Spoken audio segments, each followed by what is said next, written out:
विद्यार्थ्यांनो, अनेक जण म्हणतात सर माझे मार्क्स कमी आले, पण मी नेहमी एकच प्रश्न विचारतो, मार्क्स कमी आले पण का आले? मार्क्स ही समस्या नसते, ती फक्त एक सूचना असते की कुठेतरी काहीतरी सुधारण्याची गरज आहे. आज आपण जाणून घेणार आहोत कमी मार्क्स मागची 5 खरी कारणं आणि ती कशी सुधारायची. हा व्हिडिओ शेवटपर्यंत नक्की पहा. नंबर 1, अभ्यास करतो पण समजून घेत नाही. अनेक विद्यार्थी पुस्तक वाचतात पण स्वतःला कधी विचारत नाहीत, मला हा धडा खरंच समजला आहे का? पाठांतर काही दिवस टिकतं, समजलेलं आयुष्यभर लक्षात राहतं. उपाय लक्षात ठेवा, प्रत्येक धडा शिकल्यानंतर तो स्वतःच्या शब्दात समजावून सांगण्याचा प्रयत्न करा. नंबर 2, चुका मान्य करत नाही.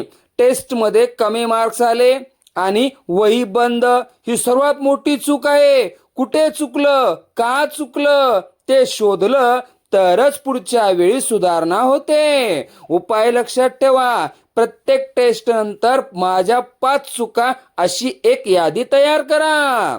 नंबर 3, तुलना करण्यात वेळ घालवतो. तो माझ्यापेक्षा जास्त मार्क्स घेऊन आला, मी त्याच्यासारखा नाहीये असा विचार केल्याने अभ्यास होत नाही, फक्त आत्मविश्वास कमी होतो. उपाय, इतरांशी तुलना करण्यापेक्षा स्वतःची तुलना करा.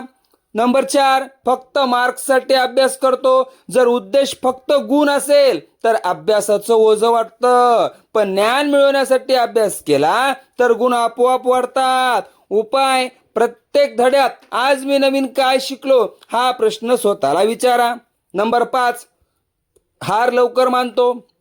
एका परीक्षेत कमी मार्क्स आले आणि अनेक विद्यार्थी ठरवतात माझ्याकडून होणार नाही. पण लक्षात ठेवा, एक परीक्षा तुमचं भविष्य ठरवत नाही, ती फक्त पुढच्या तयारीची दिशा दाखवते. उपाय, अपयशाकडे शेवट म्हणून नाही तर नवीन सुरुवात म्हणून पहा. विद्यार्थ्यांनो, मार्क्स कमी येणं ही समस्या नाही, कमी मार्क्स मधून काही न शिकणं ही खरी समस्या आहे.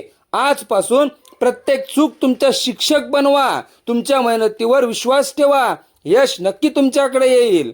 तुमच्या मते कमी मार्क्सचं सर्वात मोठं कारण कोणतं? नंबर 1, समजून अभ्यास न करणे. नंबर 2, चुका तपासत नाहीत. नंबर 3, तुलना करणे. नंबर 4, फक्त मार्क्ससाठी अभ्यास. नंबर 5, लवकर हार मानणे. कमेंटमध्ये 1 ते 5 लिहा. हा व्हिडिओ तुमच्या मित्रांसोबत नक्की शेअर करा. अशाच अभ्यास टिप्स, प्रेरणादायी व्हिडिओ आणि परीक्षेच्या मार्गदर्शनासाठी सक्सेस फाउंडेशन अकॅडमीला फॉलो करा, सबस्क्राईब करा. धन्यवाद.